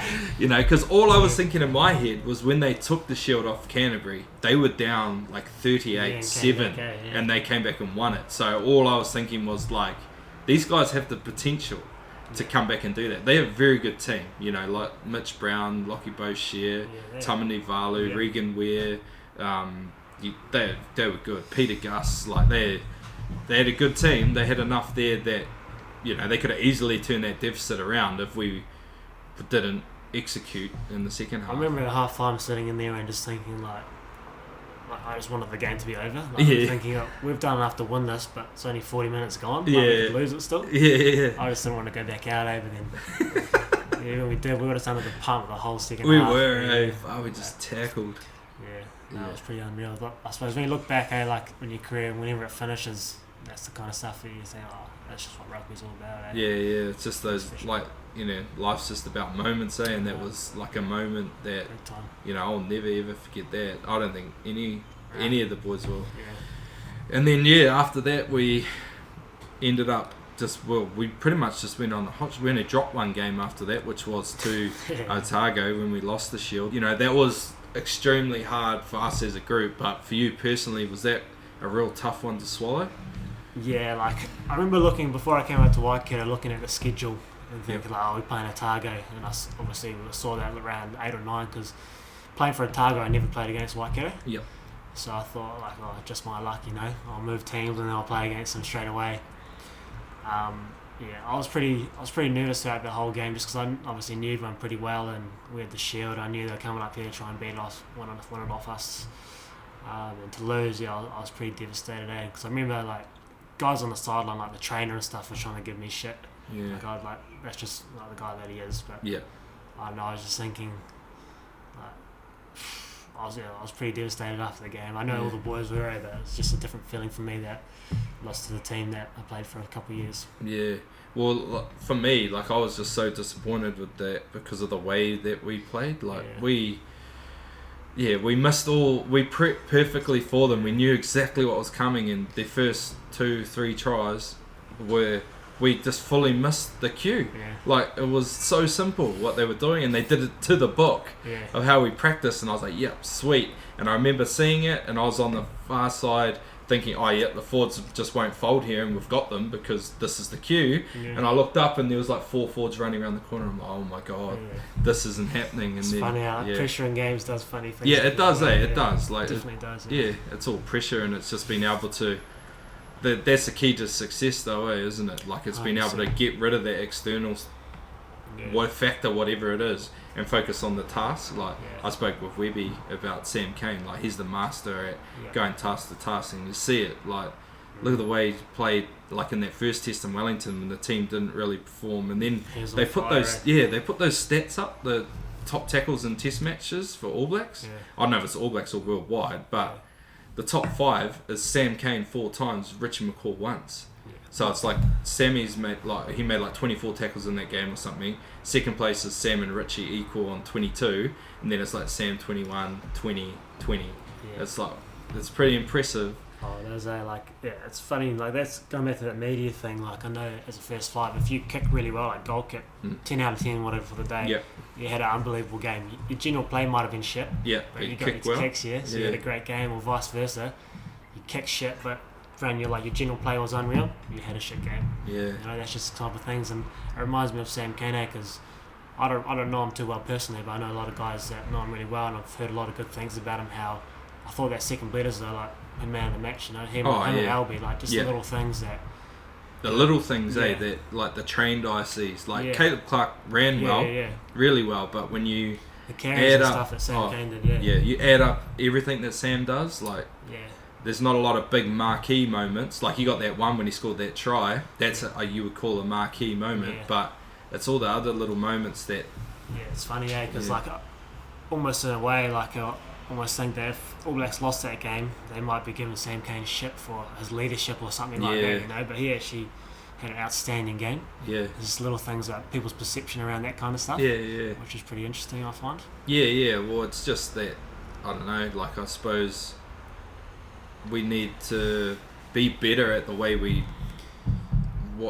deliver through the media. Like there's got to be trained. Yeah. It's got to be the trained eye that's commenting on these things. Like just because you're a journalist and you go and study it and you know how to write a paragraph, like I don't even know how to do that, but I know rugby. Like we need people that really understand it and know the nitty gritty, because if you can deliver that sort of quality and what's going out there, then people will be like, oh, okay, like I never knew that. Like I've heard it through doing this podcast and talking to different players, and then it'll probably come from this conversation again. Like I remember I spoke about Sammy in his podcast about being the master of like playing in the moment and going task to task. Like I've never seen anyone do it like Sam. Like he's very, very good at it, and he just he just stays and just does what needs to be done in that moment.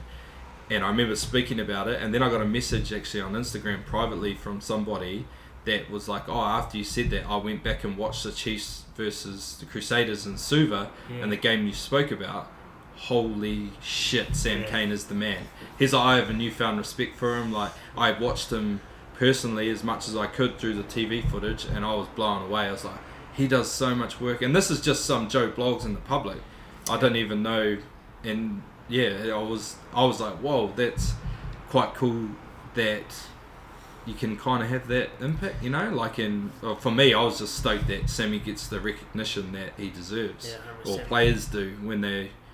Yeah. One of the players comes to mind around that is Stratz, Jack Stratton. Years, I suppose as a halfback, if your halfback's going good, it makes the first 5 job so much easier. And the recognitions, the stuff that he did defensively around our previews and reviews and stuff. Yeah. All people see in the public really is your performance on the Saturday. Yeah. They don't see the work you're going through. And a guy like Stratz to me was the one that puts in so much work and does the little details so well in the game that make the rest of the team float. He doesn't get the recognition for that. No. And it's a similar example to Sammy Kane, how he's got his head in the ruck, cleaning rucks or whatever to allow that quick ball or whatever to play the space. Yeah. And all the people see is, I don't know, someone scoring in the left corner. Yeah. They don't see the work that's been done to build up to that. Yeah, yeah. A guy like Stratz is someone that reminds me of that, eh? Yeah. Just gets the good stuff to allow our 12 Dwayne Sweeney to do his thing. Nah, definitely not. But it's teams need to and I know that certain teams do that well and coaches do it well, and that's why teams are successful. Yeah. Because they empower those people, they 100%. recognise them for what they're doing. They through selection, through maybe it might be in reviews behind closed doors and what they say. Another one that springs to mind for me perfectly around that is Adam Byrne, and you'll be able to comment on that too. He was the glue of that forward pack. Yeah. And I remember when Johnny came back, Johnny was don't really see what all the fuss is about Adam Byrne. Yeah. He's not that fast, he's not that big, he's not powerful, he's not super skillful. Yeah. But you go out in the game, you're just you can't play without Adam Byrne. Yeah. You need him. And it's for me it's kind of hard. I broke my heart a bit that he stopped so young. 25, but I can kind of see also why. He's very driven. He's got a good career, and he's an accountant with Deloitte's, but he didn't really get the recognition that he deserved. He to me should have been playing Super Rugby. He'd be the first one on my team sheet, in that forward pack, and there's some bloody good players that was in that group, but I would have every week Adam Byrne would have been first one down, and then I would have worked the rest of the team around that. Was it the Hawke's Bay game? I think his 50th, his 50th when we defended the Shield, And I remember he did this. He'd probably call it a step. Body slam. Yeah. And he made the guy fall over. I remember watching that in the review with the team, and everyone just went nuts. Oh, it was it was like a standing ovation, That's just, I know, those are the little moments that I suppose just the team environment see that this guy, he's respected in our group, and he makes a massive difference. Yeah. Which he was cracking up, and everyone was cracking up that he stepped this guy and made him fall over, because Burnsy, he's normally got his head in a ruck, Yeah. And he's doing that kind of Rasley stuff. The boys just loved it, eh? Yeah, well, I remember doing his presentation for his 50th, and I remember the mindset that we had going into that game, for that Hawke's Bay game, and it was driving past. But it was around us just doing our job and doing our role. That was everything. It was just boys, we've had it, we'd had all the emotion of winning our first game, and then we had won the Shield, and then we were on it, got on the piss real hard after winning it, and then we had to play 4 days later. So it was we haven't had the best preparation, but all you got to do is just do your job, and that's all we can bank on. And I remember thinking it, and then we did it, and we blew Hawke's Bay off the field in that second half. And you would have thought that we'd come off a rest week, not an end of our storm week, with the way we played. But it was, for me, I was just so satisfied that we played that way for Burnsy, because he deserved that, because it's what he does week in, week out. And I just remember the satisfaction of handing him his tankard for his 50, and just being able to say, from a mate, from a leader's, from a captain's point of view, that the team played this way tonight because of you, and that respect for him. 100%. That's what team culture is all about. Milestones like that is pretty special for players, and a group of 25 other guys to be able to deliver on the night for someone's milestone like that. It's pretty unreal, pretty unique. Yeah. Well, it was my 100th game was like that too. When we went out Tasman red hot, they didn't drop a game. We were all over them, and we were it still breaks me that I know. Yeah, it still breaks me we didn't get them, but it was just, but I was so satisfied just in the way that we played, especially the first half. We went out with a plan and we just executed. We played with freedom, we played without fear, but then we kind of got to a point where fear crept in, and that's why we lost. Because 100%. we just needed to. We didn't have that ruthlessness in us that we had the year before. There was a lot of self-doubt in the group. And then we started to like, oh, can we actually do this? And it's like, boys, we're fucking doing it. Like, just keep it on. But yeah, it was, that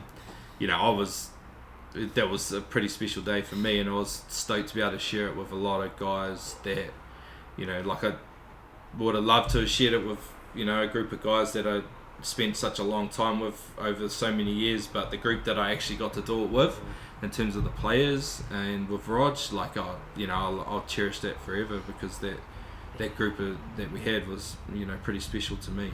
Oh yeah. Well, like, speaking like of a guy that played with you in that game, for me, like I'll remember that in my career, because there's not too many times people bring up 100 games from provincial union, just because of the way rugby is these days. And I know like everybody at Waikato has got so much respect for you for what you've done for Waikato. And being a little part of what you were able to achieve at Waikato that year was pretty special, and that's what rugby's all about, I reckon. Those little moments. Yeah. Makes it so good. Moments and relationships. You never forget the people. 100%. Like, you forget you might forget the teams sometimes, or the colours, or it might be a one-off game or There's whatever. A handful of players, and yourself, Strats, Quinn, I think of that. They were the days of our lives, and that we might as well jump into the end of year of that season, because we can talk about the final actually, because then 2 weeks later, after dropping the Shield, we play Otago again, and oh man, how sweet was revenge that day. I remember watching that semi-final, because they shouldn't even probably been in that final with the way Prince Bay played. Exactly. Yeah. I remember watching that. I was watching with Strats and his family, and we were gutted that Otago made it, because we're gonna have to do this all again. I know personally for me, I was thinking like, there's a chance I could lose twice to the Otago. Yeah. In one year, but I don't know. Like, I might be wrong in saying it, but I think if we bet Otago that first time, I'm not sure we would have won the final like we did. I don't know, people have different opinions. I talked to a few boys on that, say we would have won anyway, but deep down I'm not sure, because I reckon that fueled us. Not that relentless ruthlessness that we played with. There was a different feeling. I was so relieved at the end of that game. Like, the whole week I was so stressed. Yeah. Like my parents and stuff will be able to tell you I was just on edge the whole week. Just didn't want to lose to them, and then the way we played was unbelievable. Yeah, it was pretty cool. And talk about an environment and empowering people, like Quinn, the way he played that night as a 19-year-old, like first year out of school. To me, that epitomised that team culture. Like you were there when I did the culture presentation for the 2019. Were you there for when I did that, or down in Taupo? Oh no, you missed the day. You came next day. But I remember, I spoke about it, and I showed a picture of Peps and Quinn, and I was just like, this is Quinn here is growing up wanting to wear the colours. Peps gets loaned to us for 1 year, but for different reasons, the culture and the environment that we created, both of these guys were very successful in the group, and Peps didn't play a lot, but when he played well. He was red, yellow, black through and through by the time he left, and he's kicked on, and he's played really well down in Wellington. He's carving up, and I reckon the big part of that is what that environment gave him in that year. And then I look at Quinn, and it's like, there's no way I would have played with that confidence when I was 19 years old, because of the environment that I was in. I couldn't have, because it was scared, too scared. I would never have tried anything like he would, but he would go out there and just play with no fear, because he was empowered to do so. And if he made a mistake, it didn't matter. He didn't get hooked or dragged, or because he dropped the ball once or whatever it may be, or made a poor read defensively. It was just, we went out with freedom and just pulled the trigger. I really like this in so many times throughout the last couple of years, when I've taken it to the line and thought I was going to have a bit of a crack, and then I thought, I don't want to do this. Quinn's coming on my shoulder, I dish it off to him. He's under the pump, and he makes 10 metres. And it looks like a good play from me, but it's not. But also, you and Quinn, I'm just like, bail out, you carry. He carries. When I first met Quinn, I didn't really know who he was because he just came straight out of school, but Yeah, he's a freak. He's going to go a long way. Like, Yeah, I think he'll go a long way too. Well, I know he'll go a long way too because of the person that he is. Like, he's got an awesome family. Like, he's well supported by Brent and Kelly. Yeah. Like, his parents are cool. His I'm lucky enough to play with his older brother Tane. Yeah. Now he plays for us out at Morrinsville, and they're just all cut from the same cloth. Yeah. And like, his younger brother Mason's just made New Zealand schools as well. So meeting Quinn like the first couple of years, you wouldn't think he's first year out of school, just the way like his understanding of the game, how mature he is around stuff like. Yeah, I think just his maturity as a person, like he's a very mature person. Like, he loves a good time on the personal stuff, which is I reckon is unreal because you've got to have a balance there. But when it comes down to it, he's a guy you can always count on. Yeah, definitely. Yeah. Piss up, front up, eh? He's good at that. 100%. All the best are though. Like exactly. That's the best cultures there. Like piss up as long as you turn up. Yeah, as long as you front up. Like when when your mates need you, you got to be there. Yeah. Sometimes that's on the beers. Sometimes it's sometimes it's on the field or on the line. Yeah. And then the end of year do like we with the Shield we had that awesome piss up back at Quinn's house and went large that night. But then the end of year do. Did you miss the day? Did you have to go to Wellington the day after the game? Yeah, it was the Monday. It was the Monday you went to Wellington. It was after the greatest Sunday of my life. Was it after Sunday you went down there? I flew down there at 7 o'clock in the morning. I was about to vomit and spin me ringer on the plane. It was about a rough flight down there. Yeah, I was gutted. Yeah, because I remember we played Friday, which was awesome. So we had like the whole weekend. So I remember Friday, we had a big night that night. Saturday we went out to the ranch. Can you give us your story around at Noogie's house when Josh Ioane tried to turn up? Is that all good to talk about or what? Yeah, that's right. We a few of the Otago lads turned up at the after party. Yeah, this is like a piss up at Jordan Munaheaders and just the boys and all like our mates and stuff. Yeah. So it was like our town had closed and it was after town, maybe 4 or 5 in the morning, and we were all back there. And then a few of the Otago lads turned up, and I remember Josh Ioane was there, and he come over and you need a bit of context to the story about what you did on the field. Yeah, well, on the field we had a what was it? High Shelby, Yeah, whatever. Yeah, one of our plays was an 8-9 play. Strats came out, hit me with this perfect pass, and Quinn runs short off my shoulder, and Fletcher goes out the back, and it just worked out. Because Quinn was on fire, everyone was watching Quinn, so I just gave the little dummy and turned and gave Josh Ioane a left hand straight in the face and palmed him off, and he ended up making a line break. And then when we were around at the house, I had a few beers, and obviously we'd won, so I was full of confidence. And Josh came up to say good day, and I said, "Look familiar," and put my hand in his face. But he was a good rooster, he laughed it off. And so funny. And then we had a big one that night, and then remember we went ranch Saturday, and that was another late one. That Friday was. I remember Strats we were just inside, and then all of a sudden we look outside and the sun's up. We look at our watch, it's 8 o'clock in the morning. We're just saying we've got to get out of here because we're back on the bus, back on the piss at 12 o'clock was it? Yeah. Yeah, I remember because Strats won't mind me sharing this. We went to McDonald's because we had the trophy. I don't know why I had the trophy in my hand. We went to McDonald's and Strats hurt his knee, I think, in that final. So he was hobbling down the road.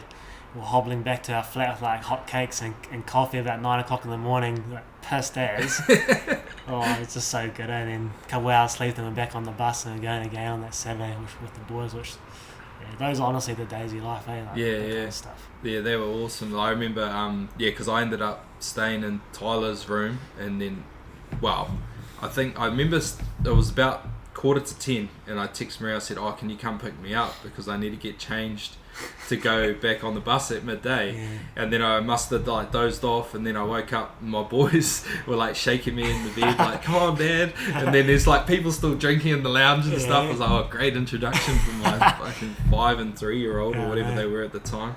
And I remember they shook me like, "Come on, Dad." And then so I shot out.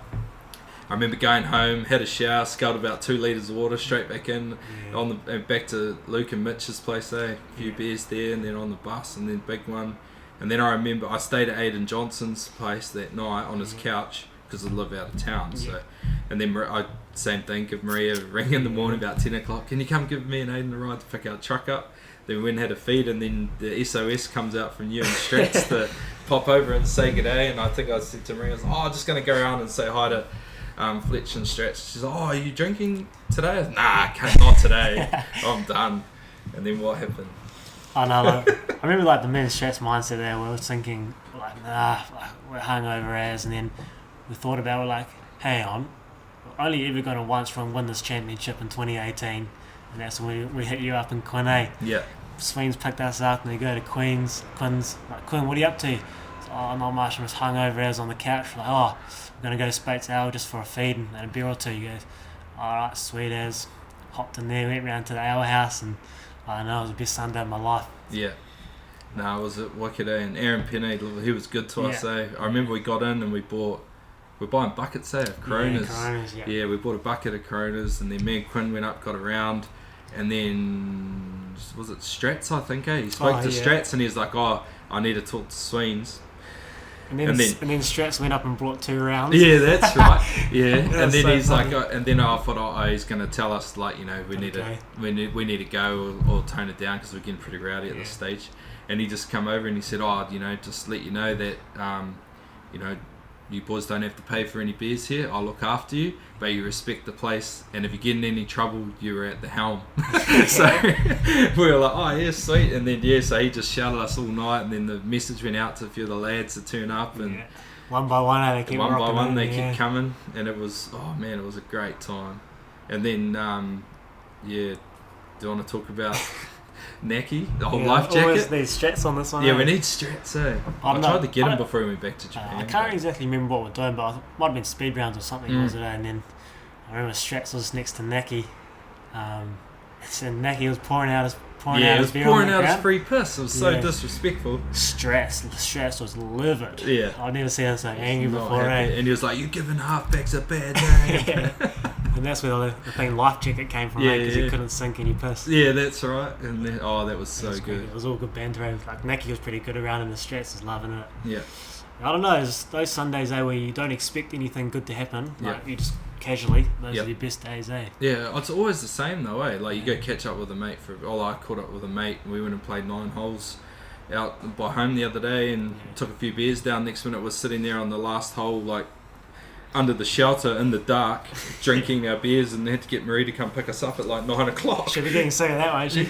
Yeah, it's just, but it was like, you know, and then we end up having a few beers and watch the, our grand final and stuff. So, it's always the unplanned nights are always the good ones, especially if you're with, you know, your closest friends, your good mates, and we had a hell of a group that year.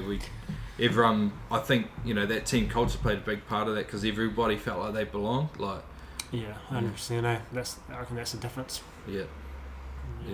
Just not Naki because he tipped his piss out. Shit. So I did throw out the message to Instagram to get a few questions to come through, and one of the replies I got was from friend of the show, Cole Berridge, who's actually Xavier Rowe's brother, or half brother I think he is, and he said no questions for him, just tell him I think he's the best 10 in the country. Another one come through, do you like rocking the Peaky Blinders look? I don't know, like I've never seen it, but Tommy Shelby or whatever. Yeah, Tommy Shelby. Yeah. I've never seen it. It'll be a good dress up at the end of the do. It will be, actually. Chest cut and yeah. Bit of a suit. Might have to rock that one day. Yeah, I might have to make a guest appearance at the end of your do. 100%. Yeah. Quinn said, why is your nickname Life Jacket? But we've just covered that off so we know who's actually the real Life Jacket. He also asked which was your best Sunday session, which we covered. Yeah. And then Strat said, how many marbles did you lose with that concussion that you had a couple of weeks ago? Yeah. Not as many as him. No. Yeah, what was that? Whangarei? Was that? Yeah, Northland in 2018. Yeah. Remember that Strats had a bit of a head knock. Off the line out, He got an elbow in the Swede, didn't he? Yeah, I can't. And then Tucker might have chucked him a dusty nut off the line, and Strats went down. He got a knee to the head. Yeah. He was just face down on the ground. Got up, stumbled to the ruck. Strats, what are you up to? He's stumbling over to the ruck. Yeah. So he's definitely lost a few marbles on that pitch, but yeah. Yeah. Oh no, here's another good one. What's your driving force for playing rugby? That come from the Nami, who actually came over and trained at Waikato from Japan a couple of years ago. That's a good question. And I've always loved the game. I suppose when I was younger, I don't really know if I could make a professional career out of it or not. I always wanted to. But, I suppose there's a lot of hoops you got to jump through for that to happen these days. so I wasn't really sure about that. A lot of it to do was with the mates, like Yep. down at Otago Uni, played with some really good mates, and a lot of it was about probably more the aftermatch rather than playing. But I don't know, just rugby is just so unique. I reckon some of the mates you create, and then the travel, you get to go to South Africa and Argentina and stuff like that around the world.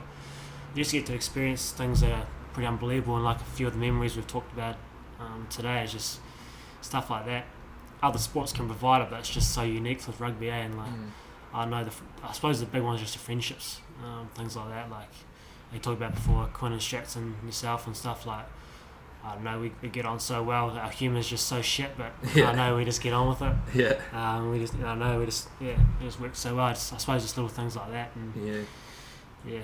I suppose that's my drive force. So just, obviously try and have a bit of fun with it, and Yeah. Well, the game of rugby is just, I love it because it's so diverse. Like if you think of sports like, basketball, there's not a lot of diversity in it. They're all the same sort of, body type or if you're too small, you can't really play. You can't really play. Like there's always exceptions to the rule, but with rugby, you can be anybody, and there's a place. Like there's a place for the big boys to play. In the front row, or you can play second five like me, and then you got your speedy guys, that can't tackle, that can play wing and be awesome finishers, but then you got your guys that just love to tackle and they're your flankers, and then you got your tall, awkward guys. As long as they can catch, they can play lock and hit a ruck. Like there's such a diverse range of athletes that get to play, and with that comes personalities. And I think that's the thing that I find the coolest with the sport is the people that you meet. You, like I said, you don't remember the games or you do remember games, but you remember them because of the people and the people you got to play with, and coaches and people that have influence on you along the way. And exactly, like you and I haven't caught up for a wee while, but as soon as we come back to this, it's like memories just keep popping back, and talk for a few more hours. It's like little things like that. Yeah, it just makes it so unique and special, I reckon. Yeah, no, it's so much. Yeah, like like I said, rugby's a fast-moving circle, and me not being involved with Waikato this year, like, I didn't even see you guys because I've life goes on and you're doing stuff. We have to change it. Yeah. But yeah, it's just it's crazy, and it's it's an awesome.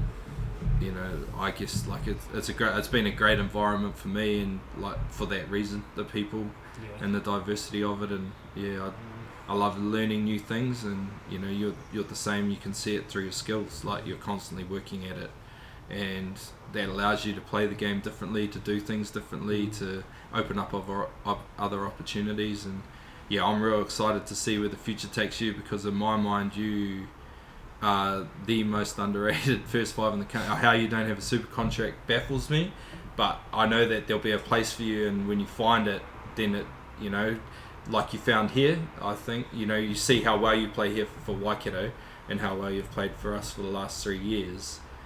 It's clear that it's comfortable to you, and it's an environment that you enjoy, and I think when you find that at the next level, your game's just going to go, and who knows where it will stop if you get the opportunity. But I hope it comes sooner rather than later, and I hope we don't lose you offshore.